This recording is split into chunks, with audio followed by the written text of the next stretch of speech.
My room's been turned into my granddaughter's room. You just noticed now? Aren't you a bit slow? Did you lose your marbles or something? Please don't be a burden on us. My eldest son and his wife were laughing as they saw me frozen in front of what used to be my room. These two are devils. They're trying to kick me out of the house. I had a bad feeling from the moment they moved in, and now it's coming true. Both Tom and Lisa were snickering. But they seem to have a misunderstanding. They think the mortgage on this house is already paid off. If that's the case, I should definitely use that to my advantage. Their condescending looks will only last for now. Are you really okay with me leaving? Of course. Or do you think you're indispensable or something? They can laugh all they want now. My name is Kathy Martin, 54 years old. In my early 20s, I went through 2 pregnancies and a divorce. I raised my 2 sons as a single mother. My eldest son's name is Tom Martin, 30 years old. He's married and has a child. My granddaughter is absolutely adorable. Her name is Bella.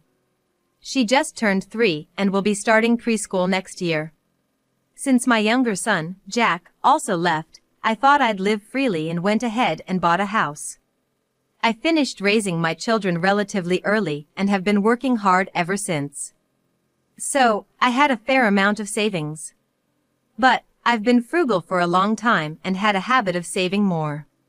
Neither of my sons seemed to know I had money because they were both surprised when I bought the house.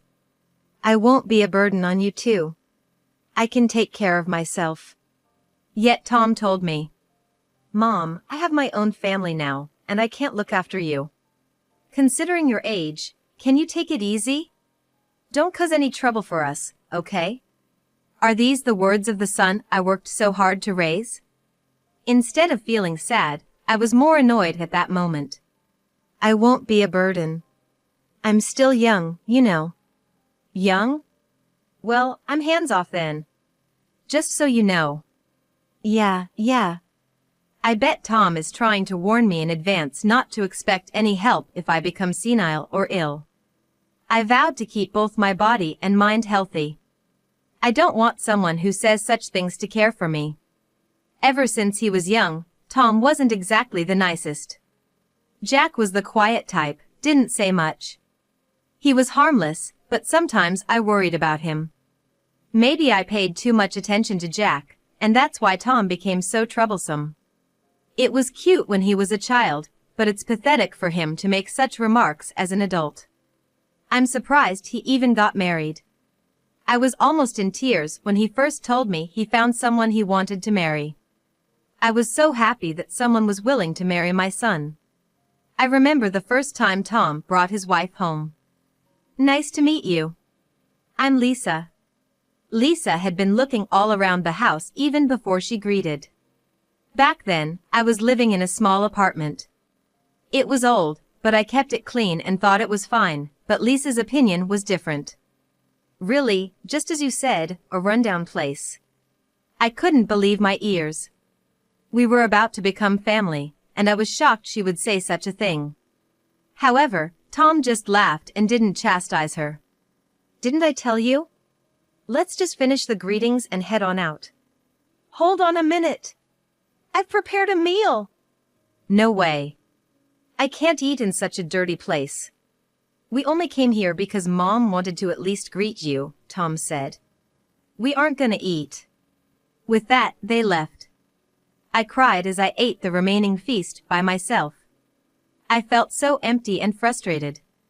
I didn't understand how someone could act that way upon first meeting their mother-in-law. I could only feel anger towards Tom for not stopping her.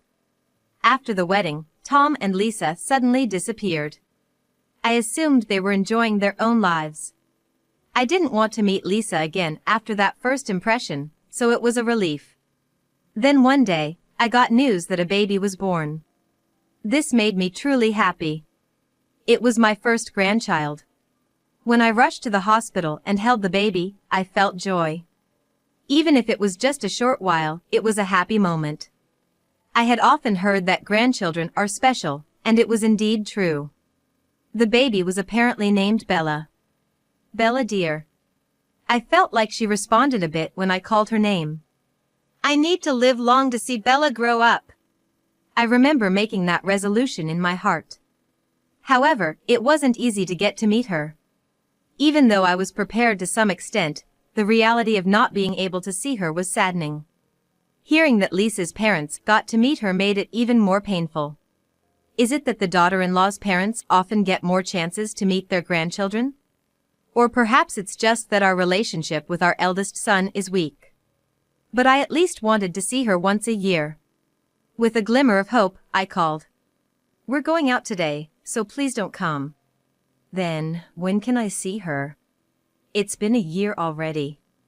Bella's grandma is just Lisa's mom. You don't need to see her. How could you say that? That's when I truly felt lonely for the first time. Luckily, I had work, and my colleagues listened to my story.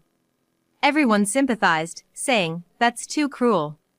One colleague suggested, "Since you're alone now, why not do something you've always wanted and forget about such a family?" That might be a good idea. At first, I pondered what to do and found myself restless alone at home. Then, I saw a feature on TV about people who moved to nature-rich places and were living refreshing lives. I thought this was it. I switched to working completely remotely and bought a house in the suburbs. I informed my sons about the move. Soon after, Tom's wife, Lisa, seemed interested and showed up with Bella, their daughter. I was thrilled with the surprise visit from my granddaughter. Changing my environment seemed to have instantly brought about something good. This place would be good for Bella's upbringing, Lisa said, looking around my home. I felt something off about her comment. From that moment, Lisa started dropping by often, asking me to look after Bella. You must be happy seeing your granddaughter, aren't ya? Yeah, but isn't it a bit too often? You always said you wanted to spend more time with her. I'm making that wish come true, and now you're complaining? Tom and Lisa acted as if leaving their child with me was for my benefit. What was initially babysitting a few times a week turned into an everyday responsibility. I had been looking forward to enjoying some alone time, but now I couldn't get anything done. I was losing sleep, juggling between work and babysitting. Hey, Bella's here again today. Lisa, I mentioned it yesterday, but I'm feeling a bit under the weather. What? I've got plans with my friends today. It's too late to cancel now. Sorry, but can you take Bella with you? I'm sure your friends will understand. How can you be so irresponsible? I wanted to retort, asking who was the real irresponsible one, dumping their child on me every day. But I was too sick to argue. In the end, she left Bella with me that day and went out, not returning even after 10 p.m. Bella, still at an age where she doesn't fully listen, was a handful. It was really tough. She finally came to pick Bella up just before midnight.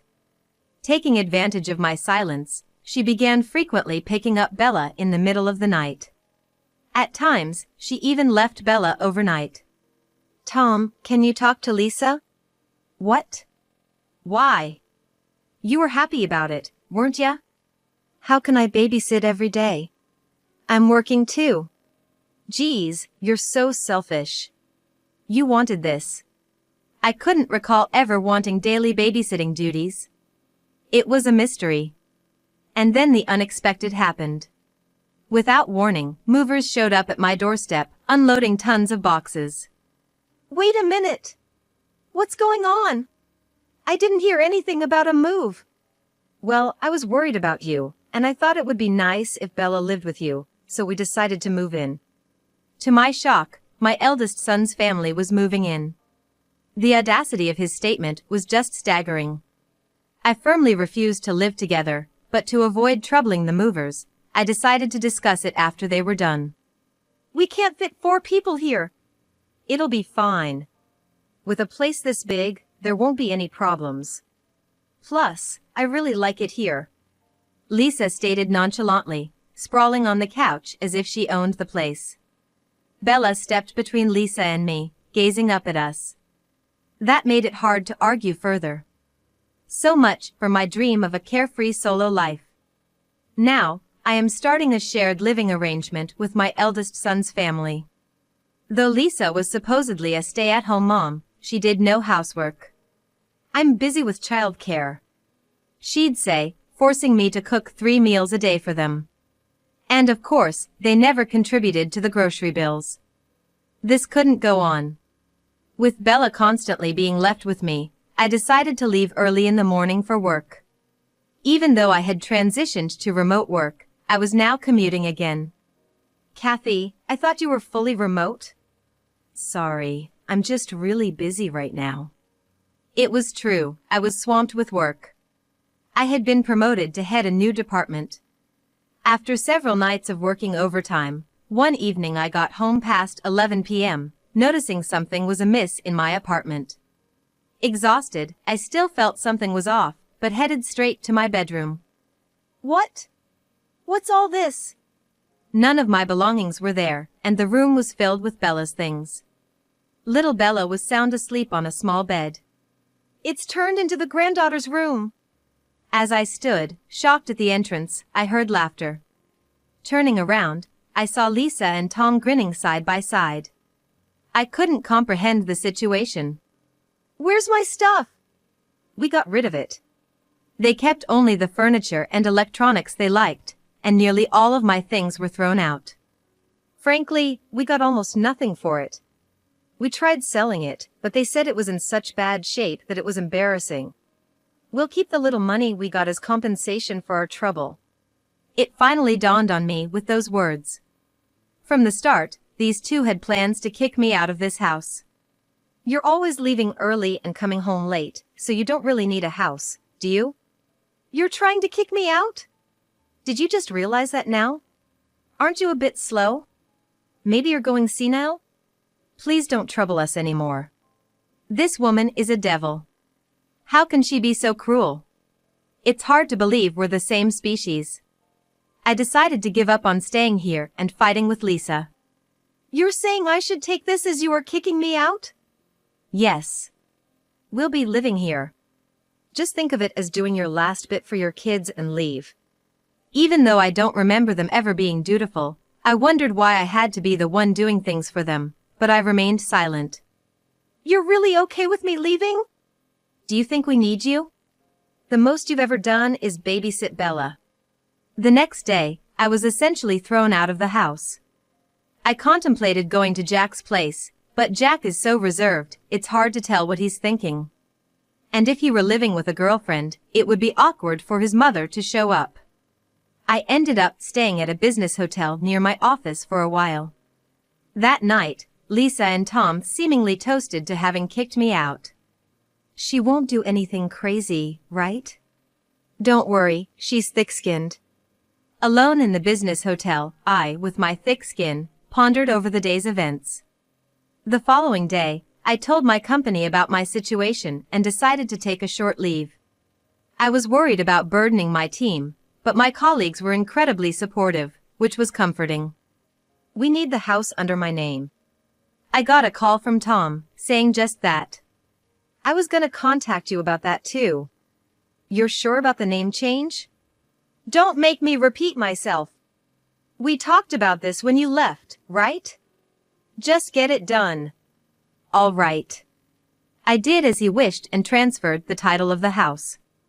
A few days later, as expected, I got another call. Kathy! What's going on here? Are you talking about the mortgage? You tricked us. Let's meet and talk about it now. I didn't trick anyone. It was Lisa and my son who kicked me out on their own accord. Thinking that I'd have to confront them someday, I headed to Lisa's place. Bella was left in the care of Lisa's parents. They were also in a confrontational mood. Kathy, who's that with you? That's my lawyer. I brought a lawyer with me in case things get tricky. Both Lisa and Tom were shocked. They probably thought with a lawyer around, they couldn't manipulate me easily. Their agitation was clearly visible. Why the lawyer? I thought you might make some false claims. It's better for both of us to have a third party present. Don't bring outsiders into this. If you're gonna say that, then there's no point in talking. I'll leave. As I tried to leave, Lisa nudged Tom. Reluctantly, Tom stopped me, and with the lawyer present, our discussion began. We weren't told about the remaining mortgage payments. Well, after you kicked me out without asking, I don't know what you expected. Why are you laughing? Lisa, enraged, stood up. Tom held her back and pointed to a voice recorder on the table. Seeing it, Lisa sat down again, but kept glaring at me, clearly furious. The monthly mortgage payment for this house is $1,800. You two better pull together to pay it. $1,800. Mom, how do you have so much money? After you guys became adults, I took on more jobs, cut back on my expenses, and started investing. I didn't want my sons to feel the hardships of being raised by a single mother. I tried my best not to let them realize we were struggling. I always allowed them to do the things they wanted, even if it was a bit beyond my means. To be honest, I didn't have much savings. That's when a coworker advised me about saving for the future. Fortunately, even after sending my sons to college, I was only 43. I was still in my prime working years. So, I took on side gigs and doubled my efforts to save money. Once I saved a substantial amount, I invested it. After 10 years, I'd saved quite a lot. After my sons left, I decided to use the money I'd earned for myself. So, I boldly took out a mortgage and bought a house, only for it to be taken from me. The deed's already been changed. Now you'll have to pay the remaining mortgage. You took it upon yourselves to take the house, so you deal with the consequences. That's not fair. Lisa's face turned red with anger. That's when the lawyer clarified that I had no obligation to pay. He also mentioned that disposing of someone else's property is a crime, and if they continued to force me to pay a mortgage for a house I wasn't living in, we could take them to court. Tom and Lisa, not well versed in the law, started to panic. Clearly, they didn't want a lawsuit. Okay, we'll handle the mortgage. Just don't sue us. Glad you understand. Lisa made a face, looking frustrated. After all this, you're not our mother anymore. Never show your face to us again. Tom, furious, lashed out at me. He hadn't really met me much since he moved out. After all the unpleasant experiences and him kicking me out, I felt nothing for him anymore. Knowing I wouldn't have to see him again felt liberating. I don't want to see your faces either. Works out perfectly. Telling them that, Tom looked shocked. He probably never imagined his own mother would ever give up on him. This isn't how it was supposed to be. As I was leaving the front door, I heard Tom's voice like that. Months later, Lisa called to apologize. Kathy, I'm truly sorry. Please come back. We just can't afford to pay. Even if you apologize, I won't come back. I've already moved to a new place. Where is it? Can we come over right now? I couldn't help but laugh. What's Lisa so desperate about? You think I'm gonna tell you where I am, Lisa? Please! If it continues like this, we're gonna go bankrupt. That's not my problem. Lisa could just get a job. It's not right to rely on me without working. You could just get a job. I started working, but Tom got fired. What? Why? This was a shock to me. According to Lisa, Tom used to work late hoping for overtime pay. One day, when a junior colleague went to the restroom, he took money from his wallet. Don't report it to the police.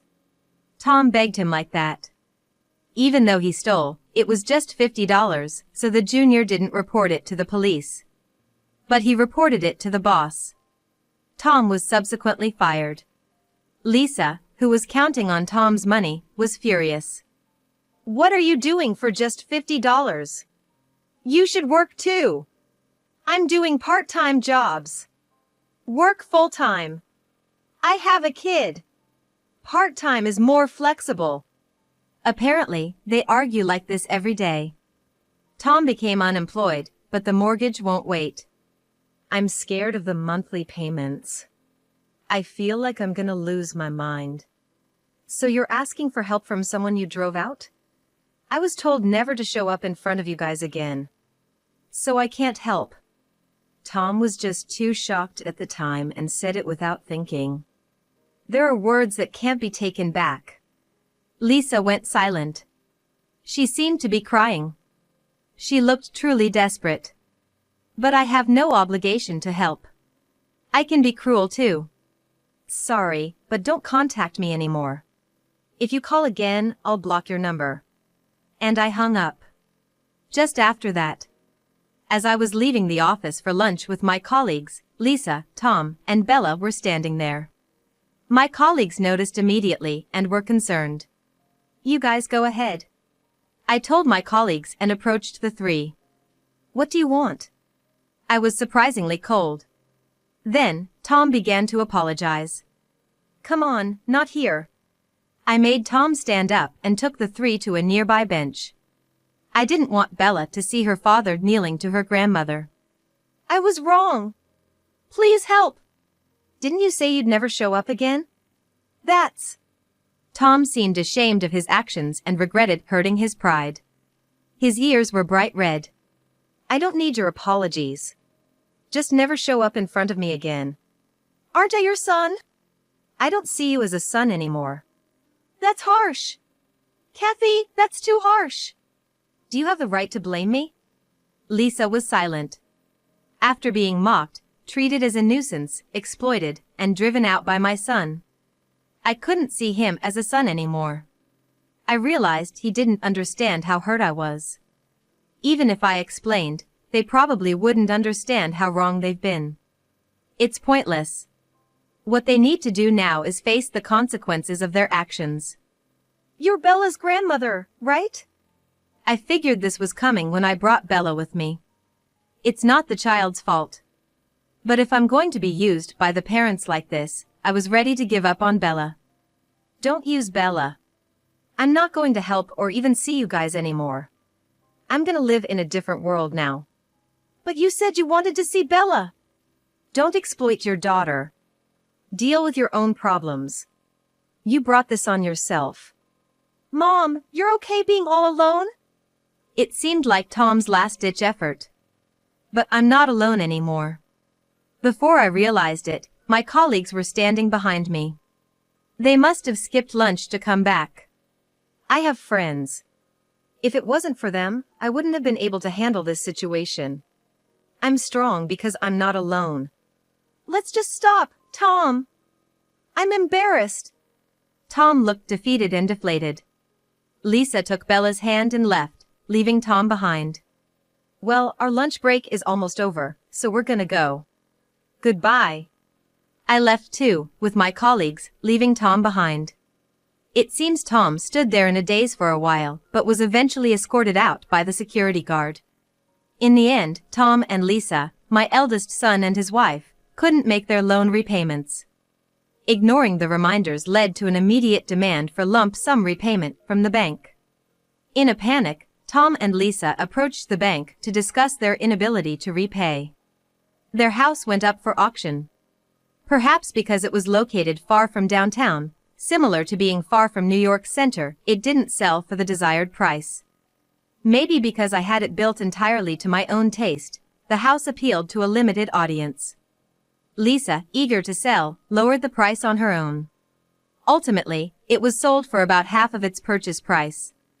Now, the remaining loan turned into a lingering debt. What did you do? You didn't even discuss it with me. Well, I thought it was better to sell it quickly. Why do you always act without thinking? That's why I can't stand people who don't have a job. What? I'm taking care of our child. If you'd help out once in a while, I'd work too. Eventually, they ended up with a massive debt and lost their home. Their credit cards were maxed out and they couldn't get new ones. Unable to rent a place, they initially stayed with Lisa's parents, but Lisa, citing child rearing, neither did household chores nor worked, so they were eventually kicked out. Somehow, they managed to move into a rundown apartment arranged by Lisa's father, facing tough times ahead. they couldn't rely on Lisa's family anymore. Apparently, Lisa's father told them not to return until they had fully repaid the loan. I heard that Bella was being looked after by Lisa's family. Knowing that Bella was safe and well provided some relief. With Bella gone, Lisa had to find a job but couldn't find one. Eventually, she ended up cleaning bathrooms at a shopping mall. There, she bumped into an old friend from college days and was laughed at. Embarrassed, Lisa returned home crying, but Tom's attitude was cold, and stress built up between them. Tom and Lisa argued almost daily, often getting scolded by their neighbors because of the noise. Both really wanted a divorce, but Tom couldn't because he'd be homeless, and Lisa couldn't because she'd have to bear all the debt repayment on her own. Once, when they looked into divorce, they read an article stating the debt would be split between them, so they gave up. Lisa, with no one to turn to, had to rely on online articles.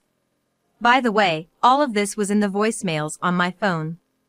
Eventually, they reached out again, so I decided to block their calls. Tom and Lisa are still working every day, burdened with massive debt. They must regret taking over my house, but it's too late for regrets now. As for me, during my brief stay at a hotel, I unexpectedly received a call from Jack. Apparently, Jack had moved, and it was to give me his new address. When I told him about everything, he was furious that I hadn't consulted him earlier and invited me to stay at his place. The surprise was the size of his place. I knew Jack had started a business, but I didn't know much about it. His business had grown immensely, allowing him to buy such a house. Now, Jack and I are enjoying our time together. Jack is gonna get married soon, so I knew I'd have to move out, but he surprised me by giving me a house. And guess what? That house is right next to Jack's.